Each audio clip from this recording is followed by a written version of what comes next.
테크노폴리스로에서 달성 1차 산업단지로 진입하는 논공중앙로에 대한 안전대책 마련이 시급하다는 목소리가 커지고 있습니다.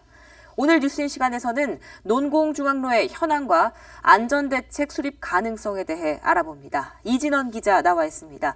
네, 이 기자. 우선 논공중앙로라고 하면 모르는 분도 계시니까요. 어떤 도로인지 설명해 주시죠. 네. 논공중앙로는 테크노폴리스 도로의 김흥 1터널을 빠져나와서 달성 1차 산업단지까지 갈 수 있는 도로입니다. 이 도로는 일반 도로가 아닌 보행자용 길로 개설됐다가 입주공단들의 통행용으로 1980년대 초 왕복 2차로로 통행이 허용됐습니다. 총 연장 1km에 급경사, 급커브로 구성되어 있고 최대 경사가 20도, 평균 경사가 10도에 달합니다.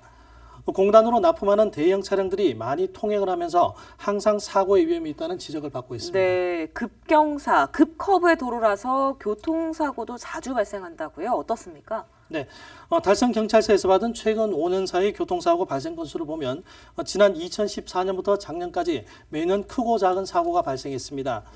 작년에는 총 6건의 사고가 발생했는데 이 가운데에는 사망사고도 한 건 포함되어 있습니다. 사고 유형을 보면 대형 차량들이 짐을 실어서 내리막을 내려오다가 브레이크가 파열돼 공장 건물이나 담벼락 등을 추돌한 사례들입니다. 네, 이렇게 사고가 자주 발생하는데 어떤 조치가 실행이 됐습니까? 네, 달성경찰서와 달성군 입주업체 산업단지관리공단은 지난 1월 17일 주민설명회를 통해 논공중앙로에 대한 안전대책을 논의한 바 있습니다.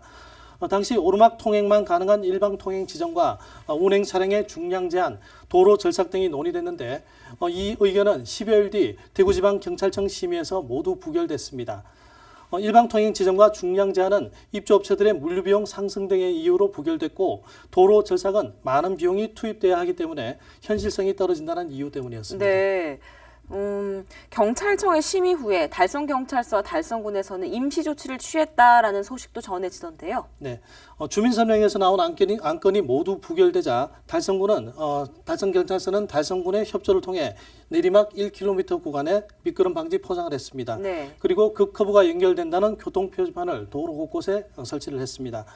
또 3월 1일부터 이 도로에 대한 이동식 단속도 실시하고 있는데요. 내리막은 30km로 속도를 제한하고 경찰이 수시로 단속을 하고 있습니다.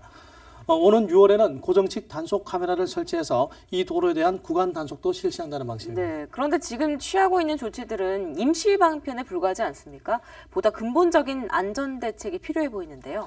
네, 논공중앙로에 대한 안전조치로 우회도로 개설이 거론되고 있습니다. 네. 입주업체들과 경찰, 달성군 모두 이 부분에 대해서는 공감하고 있는 상황입니다.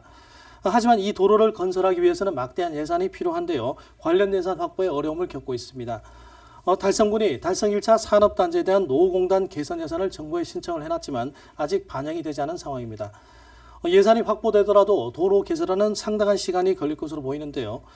경찰에서는 우회도로 개설 전까지 사고 예방을 위한 오르막 일방 통행 지정 또는 차량 중량 제한 등을 입주업체들과 다시 논의할 계획인데 업체들의 적극적인 협조가 필요한 상황입니다. 네, 논공중앙로에 대한 보다 현실성 있는 안전 대책이 하루빨리 마련되길 기대해 봅니다. 이 기자 수고했습니다.